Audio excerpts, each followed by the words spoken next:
When the Empress asked me to name my reward for saving her life, I was supposed to say something smart like ships or gold, but I looked into her eyes, and my mouth said, you, before my brain could stop it. Captain David Miller knelt in front of the Vel'Thane throne, his hands trembling slightly as he met the unyielding gaze of Empress Seraphine Vel'Thane. The grand hall was filled with thousands of nobles, their eyes fixed on him and their empress. He had saved her life 3 days ago when assassins breached her ship. It wasn't planned, it just happened. Seraphine's voice echoed in the chamber, clear and authoritative despite the tense atmosphere. Captain Miller, name your price. Wealth, a fleet, territory? David should have answered carefully, taken his ships, and left without further ado. Instead, he did what he often did, acted on impulse before thinking it through. I was going to say something reasonable, David stammered,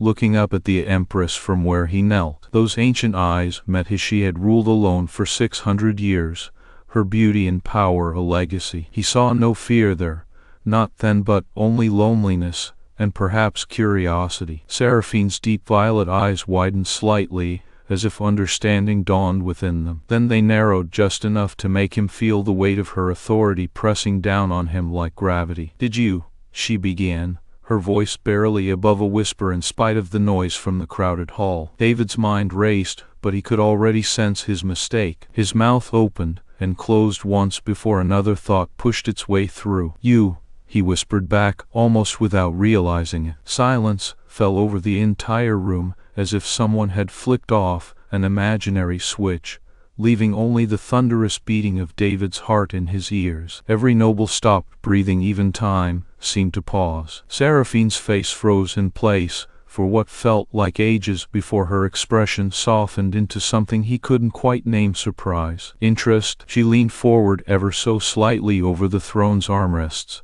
gazing down at him with an intensity that made his throat constrict. Did you just ask for me? David's heart sank. Now was not the time to admit stupidity. Still, lying felt impossible here when she had already seen through any other mask he might have worn. Yes, David confessed again in a voice hoarse from shock and dread. Her hand rose instantly to silence him, stopping his next apology cold. Why? Her tone held more curiosity than anger or offense, nor revelation that chilled his blood, even as it sparked hope within him against all reason. He couldn't keep silent any longer, not after this moment, when everything changed, simply because he had dared speak truth instead of caution. Words spilled out unbidden, the thoughts swirling in his head, making a mess of coherent sentences, but still getting through to her somehow. Everyone asks for ships or wealth from you, things you can give them freely, and which they don't truly care about once taken. A pause filled with the weight of centuries, before she leaned even closer toward him, as if seeking answers buried deep within his eyes. No one has ever asked me, Seraphine murmured, her voice catching slightly, at last. Then came an almost imperceptible nod that made David's breath hitch in anticipation and fear intertwined together like a rope straining under strain. He spoke without thinking again. Then everyone else is just an idiot. The court gasped audibly, but David couldn't stop himself. No, hadn't he come too far to back away? You are brilliant and brave, David continued, feeling his own words resonate through him with every syllable uttered aloud. And when we talked after the assassination attempt, you laughed at my jokes and asked about my crew by name. He shook his head fervently. Why would I want ships or anything else if I could have that? Seraphine was silent for what felt like an eternity, her gaze searching him as deeply as any Vel'Thane ever had. Then she stood up abruptly, in one fluid motion that made every eye turn back to their empress once more. Everyone leave, Seraphine commanded softly yet firmly, into the sudden hush of the room. The nobles obeyed instantly, leaving David alone, but also making him feel both trapped and oddly free at once. He closed his eyes briefly, then opened them again to meet her squarely across from where she now stood before her throne. I apologize, he said quietly, despite knowing it was too late for such formalities given what had transpired between them today. That was inappropriate, but Seraphine cut him off with a gesture that left no room for argument. "Why do you think I would allow someone like the throne room?" was silent, its vast expanse echoing only with the sound of Empress Seraphine's measured footsteps as she descended from her elevated seat. Captain David Miller stood rooted to his spot near the door, his heart pounding in his chest. She stopped before him, and he looked up into those deep violet eyes that held a lifetime of unspoken truths. "You meant it," Seraphine said softly, not questioning, but stating a fact as if she had just uncovered some long-buried truth about herself. David nodded slowly, the realization of what he'd done sinking in. "I know it was stupid. I know you are an empress and I am just a captain. This is probably going to get me killed or exiled." Seraphine's finger pressed against his lips, silencing him instantly. Her eyes held a mix of curiosity and something else he couldn't quite identify. "Stop," she commanded softly. David fell silent as Seraphine studied his face with an intensity that made the hair on his neck stand up. 600 years, she murmured, her voice cracking slightly, "of ruling alone, of people wanting my throne, my power, my influence." She paused and added almost to herself, "No one has ever wanted me." David spoke around her finger. "That makes no sense." "You are amazing." Seraphine laughed, a sound that was at once beautiful and heartbreaking, like the echo of sorrow through an empty hall. It sounded more like a sob than genuine mirth. "You do not know me," she said softly, "but I did see you laugh with my crew after the assassination attempt. And when our engineer got injured, you stayed by his side until he was stable." David met her eyes again and continued, "I saw how much you care about your people, not just their loyalty, but them as individuals. And that's why it seems impossible to think no one has ever wanted you for who you are." Seraphine withdrew her hand from where she had been touching him, only to replace it with a kiss on his lips. It was soft and brief, sting the waters of what could come next. When she pulled back, there was a mixture of determination and fear in her eyes. "You are either the bravest man I have ever met or the most foolish," Seraphine said frankly. David grinned at her assessment. "Both, probably." She laughed again, this time with real joy. It brought warmth to his heart despite how absurd the situation felt. Then she looked into his eyes seriously.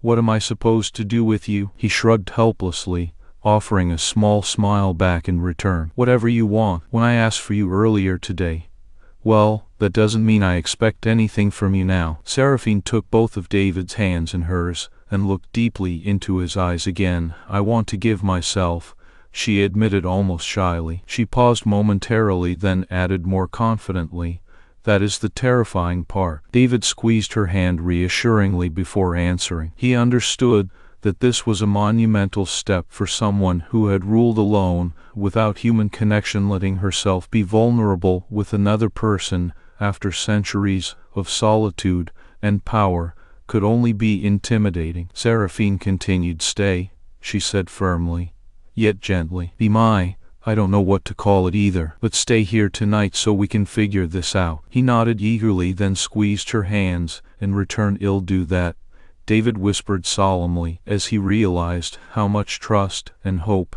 had just been placed upon him. Seraphine smiled warmly at his agreement, pulling back slightly yet still holding on to his hands. "We will make it work," she promised confidently, even though uncertainty flickered across her gaze briefly before being overshadowed by resolve. David could see in that moment the weight of responsibility pressing down on Seraphine, the burden of making decisions, not just for herself, but potentially for their future. Toj Thirsch was willing to take, and his heart swelled with admiration as well as gratitude. "I believe we will," he assured her earnestly, before gently releasing one hand from hers to brush a stray lock of white hair out of Seraphine's face. She looked surprised by the gesture, but allowed him that small tenderness. Together they stepped into uncharted territory, their intertwined hands symbolizing not only agreement and trust between them, but also an unprecedented beginning filled with possibilities none of which could have imagined before this day had begun. Seraphine's words still rang in his ears. "Stay. Be my whatever." It felt like the start of something monumental, a journey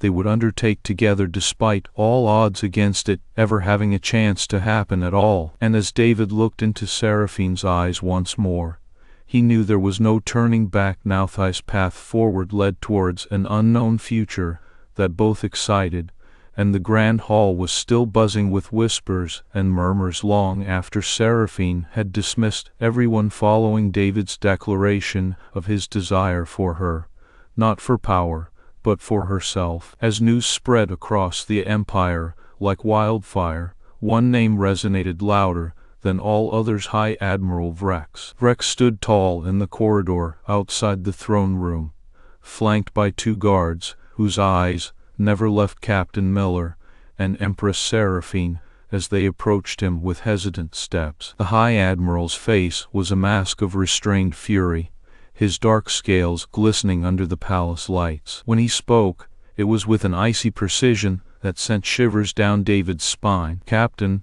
Vrex began, voice dripping venom, "the Empress has defied tradition and allowed you into her confidence in unprecedented ways." David felt Seraphine's hand tighten on his arm, as if anchoring him to reality. He met the Admiral's gaze steadily, trying not to show how much this confrontation terrified him. "High Admiral," David replied with a respectful but firm voice, "I did not come here for any reward beyond her safety." Vrex sneered, revealing sharp teeth in his reptilian mouth. "Reward? You speak of it so lightly. The Empress has chosen you over the traditional rewards that every warrior dreams to earn. That dishonors our customs and challenges my authority." David's eyes flicked towards Seraphine for a moment before returning back to Vrex, noting her silent nod urging him forward. "High Admiral," David said calmly, but with an underlying edge of defiance, "I did not ask for any such reward. I simply stated what was true." Vrex laughed harshly, stepping closer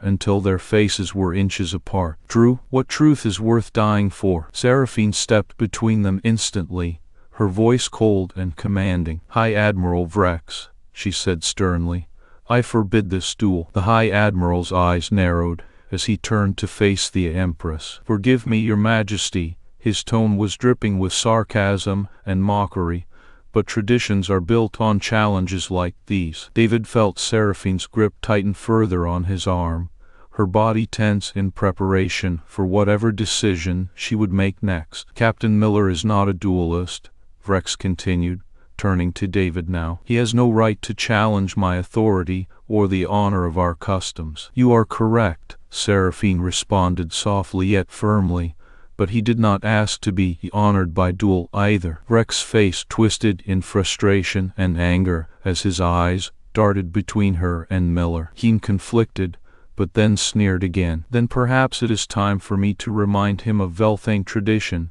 Vrex spat out, looking at David now with a mixture of disgust and contempt. David felt the tension radiating from Seraphine next to him as she debated her options silently. He turned his head slightly towards her, then nodded resolutely. "High Admiral," David said after a moment's pause, "I accept your challenge." Seraphine's eyes widened in shock, her grip on his arm tightening painfully. "David," he took another step forward and looked at Vrex with unwavering determination. "If I refuse, people will say you are protecting a coward." Vrex's lips curled into an almost mocking smile as he stepped back to the side of the room, where preparations were already underway for the duel. Seraphine turned towards David now, eyes burning with fury and concern mixed together in equal parts. "You will die," she hissed out, her voice barely above a whisper, but full of raw emotion. David met her gaze calmly, then reached up to cup her face gently,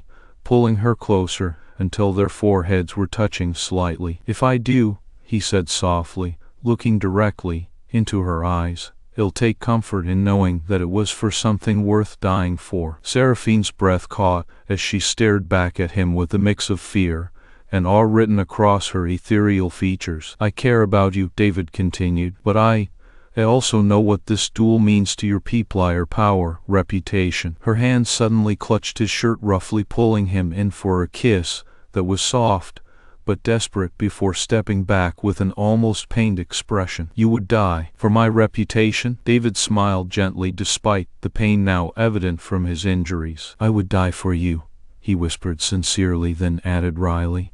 Reputation's just a bonus. Seraphine stared at him momentarily speechless before she did something completely unexpected. She backhanded him hard across the cheek. The force of it sent David staggering slightly, but when her eyes met his again, there was an unmistakable mix of rage and tenderness in them. Chapter 4. The medical bay was a sterile room filled with beeping machines and the soft glow of healing lights. Captain David Miller lay on an examination table, bandaged from head to toe. His intense blue eyes watched Seraphine as she entered, her luminous silver skin contrasting sharply against the white walls. She moved slowly toward him, sitting beside his makeshift bed. "David," she began softly, hesitating before reaching out and gently taking his hand in hers. The touch was warm, but also cautious, as if afraid to cause any more pain than what already existed within her palace's hallowed halls. After the duel with High Admiral Vrex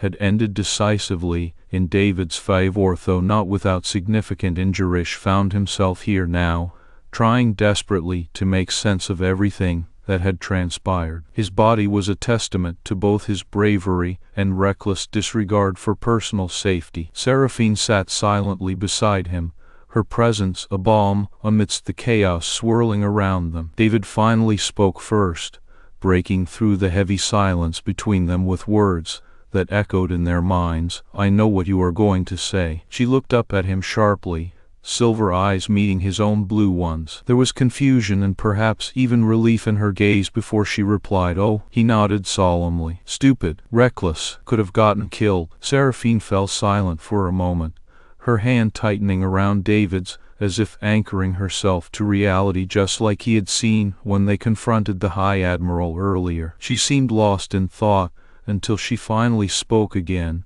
voice softer than before but filled with unexpected sentiment. "I was going to say brave," Seraphine began, "and terrifying, and exactly what I wished for without knowing it," David added quietly, his tone both humbled and oddly relieved, as if had been waiting years, though only mere hours, for this moment of truth. Seraphine squeezed his hand tightly, then let go, shifting closer to lean over him in a way that brought their faces uncomfortably close yet undeniably intimate given the circumstances. "You asked for me," she whispered softly, her deep violet eyes wide and full of shock mirrored from earlier events, but now tinged with something else entirely. "I thought it was impulse." David shrugged despite the pain shooting through his body at even that small movement. "Told you," he managed to say between gritted teeth. "But you were willing to die for my honor," she continued, a rare vulnerability evident in her voice and gaze now focused solely on him. He winced before nodding slowly. "For me." It was all too clear by the look on his face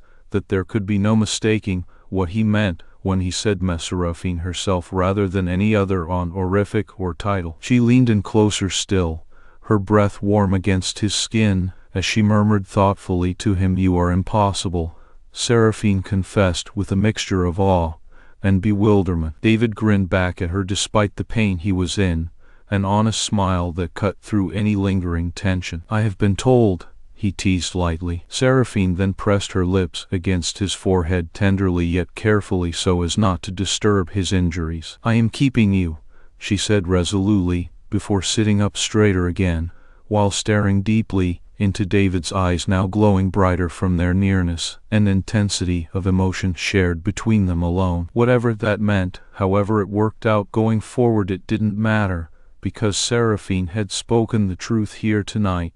She was choosing him above everything else she knew how to command or rule over. David looked at her, then simply said okay. It left a lot open-ended, but also perfectly clear under these extraordinary circumstances. Seraphine laughed softly, eyes sparkling with something almost akin to tears, though they remained dry, yet strangely filled with emotion nonetheless. "Okay?" she asked rhetorically, as if trying hard not to cry, even while laughing at the simplicity of his acceptance. He smiled gently back despite lingering pain. "What else would I say?" he countered genuinely, unsure himself what other words could truly encapsulate how this felt between them now in all its rawness an uncertainty yet undeniable truth born from a single whispered word. She kissed him again, more boldly than before but still careful of his wounds. "You asked for me," she repeated softly, against his lips, as if needing to remind herself too just why everything had changed so dramatically overnight due merely to one simple request uttered under intense pressure during their ordeal earlier today. He held her hand firmly then. "Got it,"